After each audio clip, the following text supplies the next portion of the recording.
Did you receive the luggage from my parents and sister? From now on, we'll be supporting them. Over the phone, Robert declared this as if it was no big deal. As usual, it seems that Robert was prioritizing his own interests. It appears that I was merely seen as a convenient source of financial benefit. That's when I decided to cut ties with Robert and his family. Until now, I had swallowed my bitterness out of love for him. But this situation has changed my feelings. The handover is complete. I just sent my luggage to my new residence in the high-rise apartment. I responded cheerily to Robert. A high-rise apartment, Robert muttered, then lost his words for a moment. I am Sherry Irving. At 55, I work for a real estate company. Real estate sales is a daily battle. Especially in the beginning, I faced countless challenges, starting with acquiring new clients.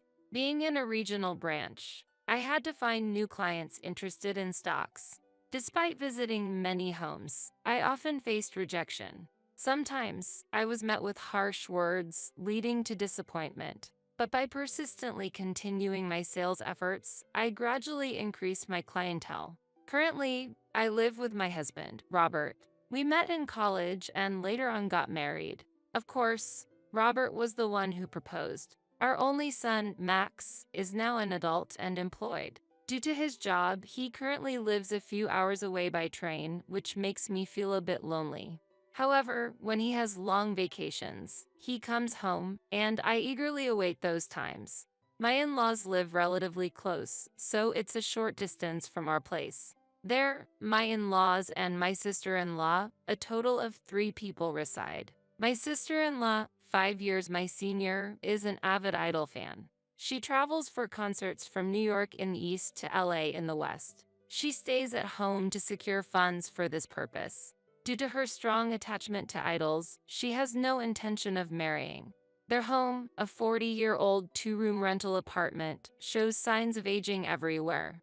And since it's located on the 4th floor without an elevator, stair climbing becomes a significant effort.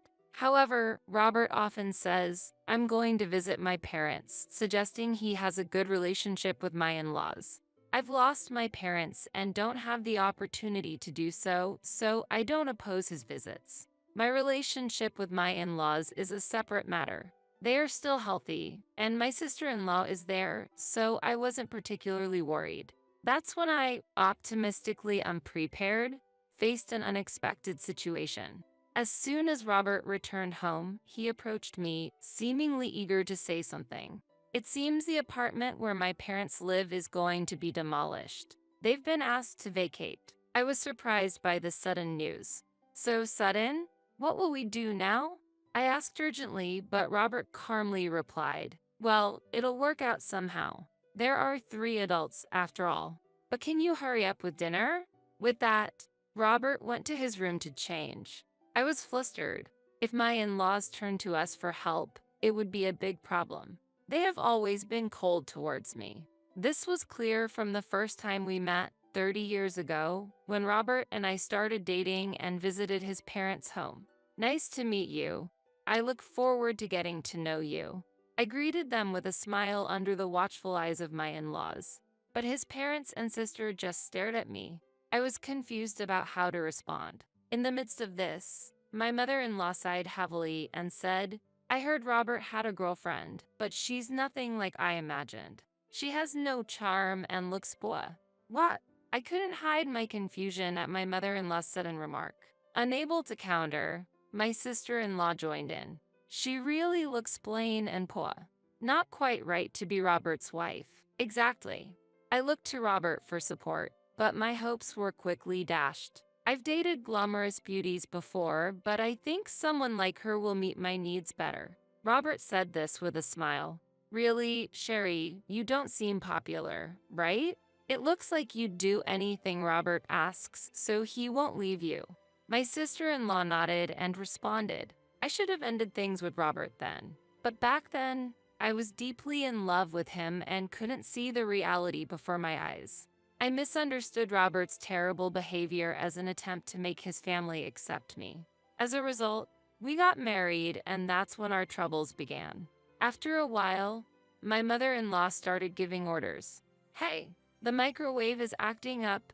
Go buy a new one," she would suddenly demand over the phone. Not knowing what to do, I rushed to an electronics store. I bought the microwave my mother-in-law specified and delivered it to their house. But there was no word of thanks. "The microwave has arrived, so your job here is done. Go back home." My mother-in-law dismissed me with those words. Naturally, I was not reimbursed for the microwave. Afterward, she continued to issue various commands. If I ignored her orders, she would surely report it to Robert. And in turn, Robert would raise his voice at me. "You're part of this family, right? Show some respect and don't spare on the expenses." This type of interaction repeated itself, and I reluctantly endured. My sister-in-law also had similar demands. "I'm going to my favorite's concert.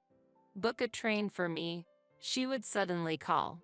And the requested dates were always last minute. Naturally, it was often hard to find available seats on the train. When I reported the situation, my sister-in-law would immediately become furious. "How can you be so incompetent? Unbelievable.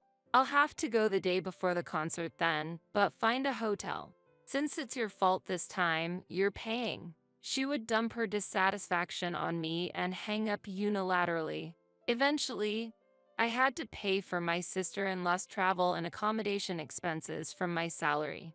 My father-in-law was entirely under the thumb of my mother and sister-in-law. "They're right. Your opinion is wrong. And by the way, we're out of liquor. Go buy some." This was his regular phrase. The unreasonable demands from my in-laws gradually wore me down. And the problem wasn't just with my in-laws. Robert himself was a significant issue.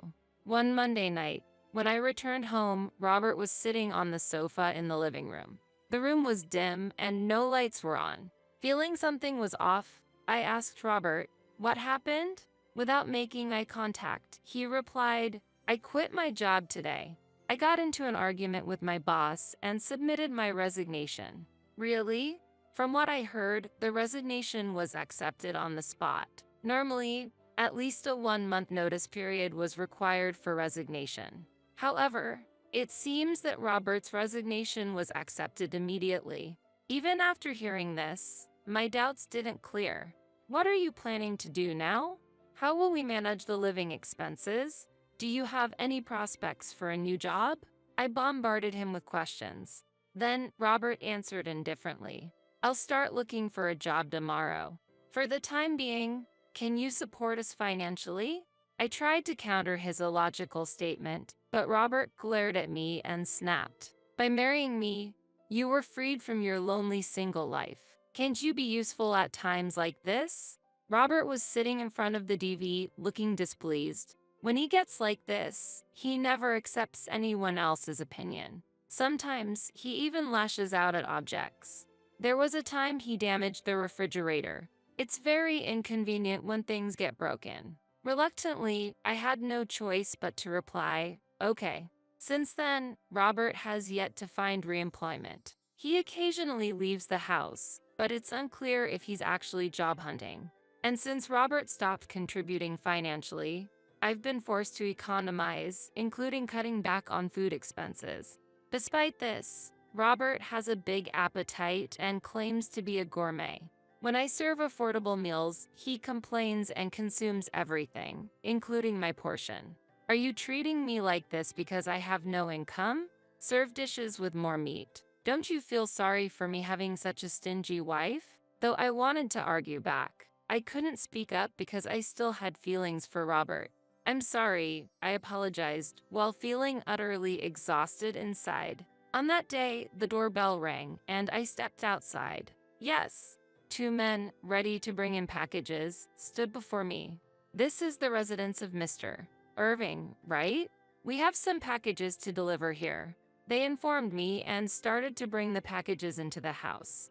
"Could you please wait a moment? Are you sure there's no mistake?" I hurriedly stopped them. With puzzled looks, they answered, "We got clear instructions from the homeowner, Mr. Robert Irving. It's difficult for us to proceed if you obstruct us." They began to bring in one box after another. I couldn't just stand by and watch this happen.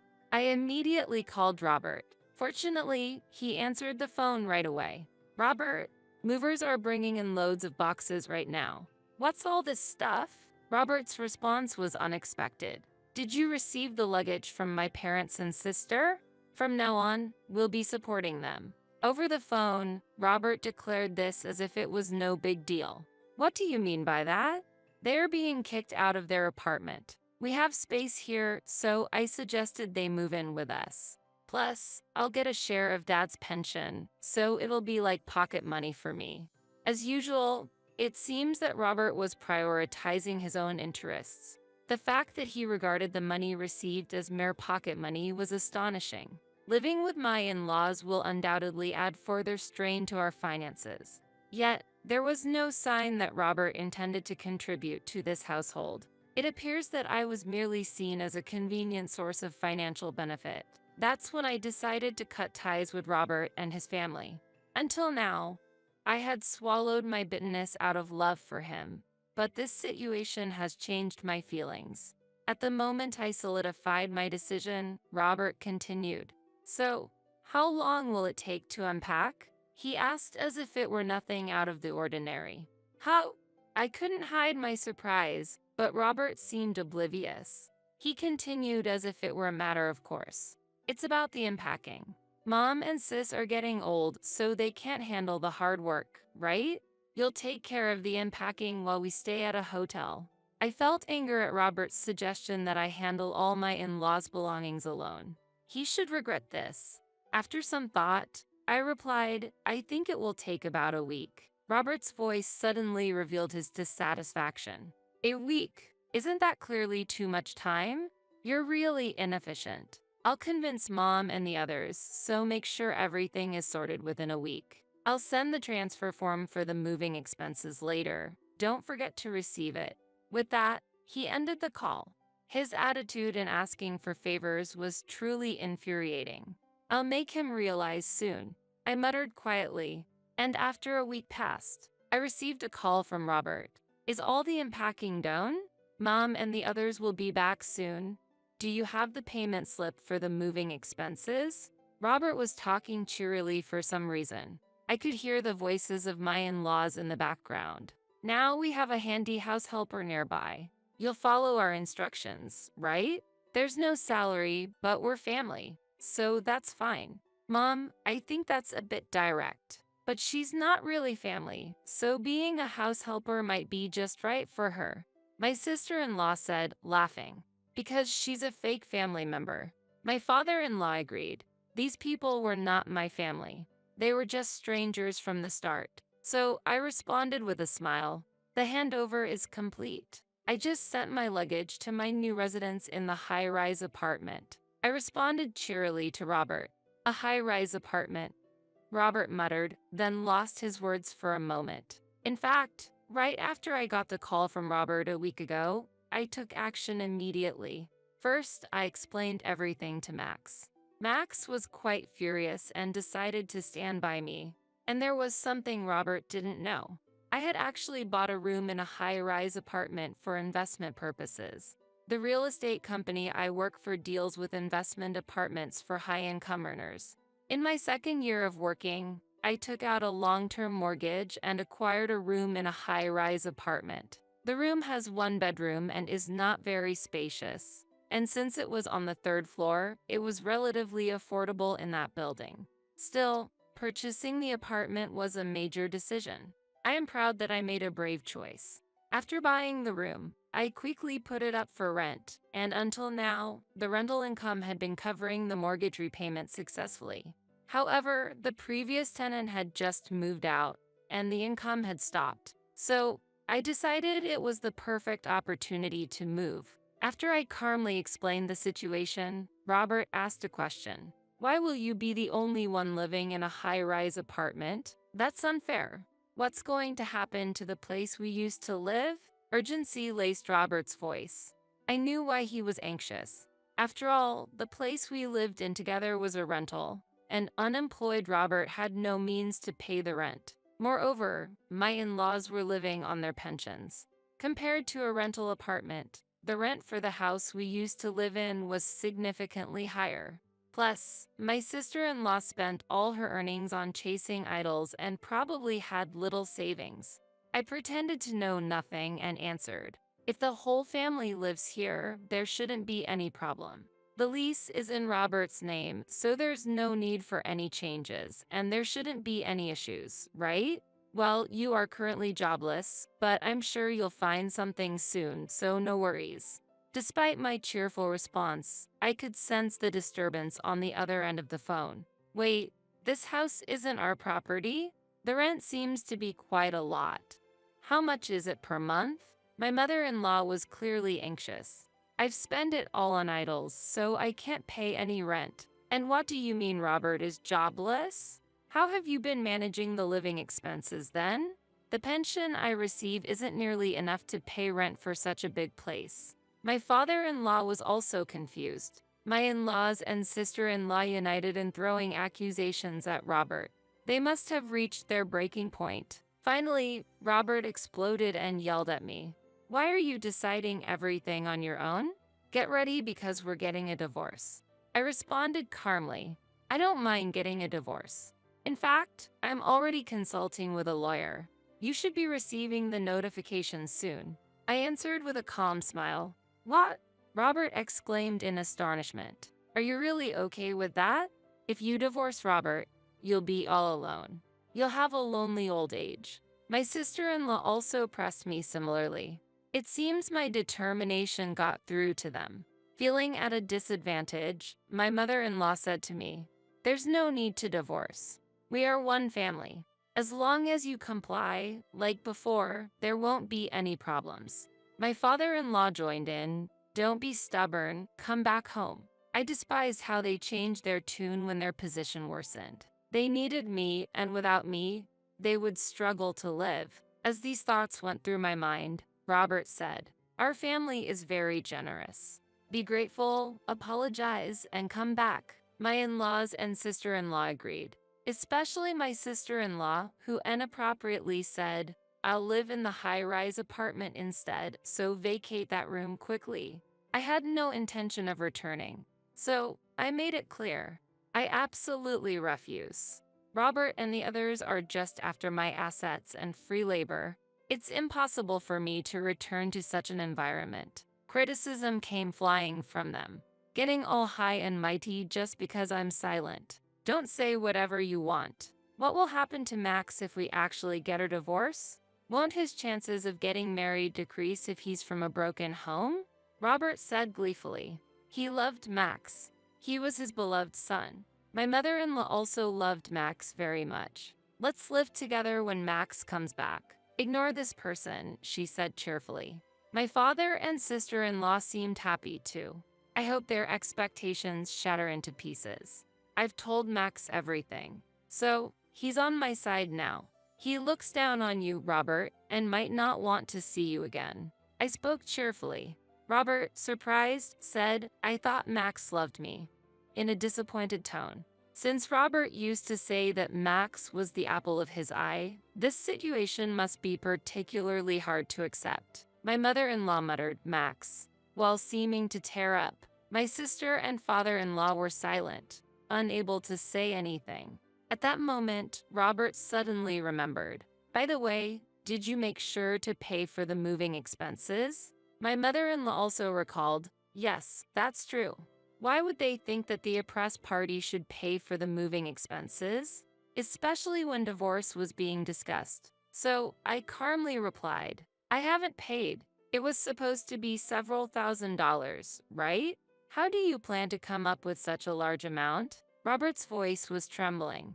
"I thought you were going to cover those costs. I have no money and can't possibly pay. Just take care of the moving expenses somehow." My mother and sister-in-law were in a panic. "What are you planning to do, Robert? We don't have any money. We just bought new furniture, too." I bought my idol merchandise on credit, thinking I would live in a spacious room. I intended to have Sherry cover the costs. My sister-in-law exclaimed in a voice of despair.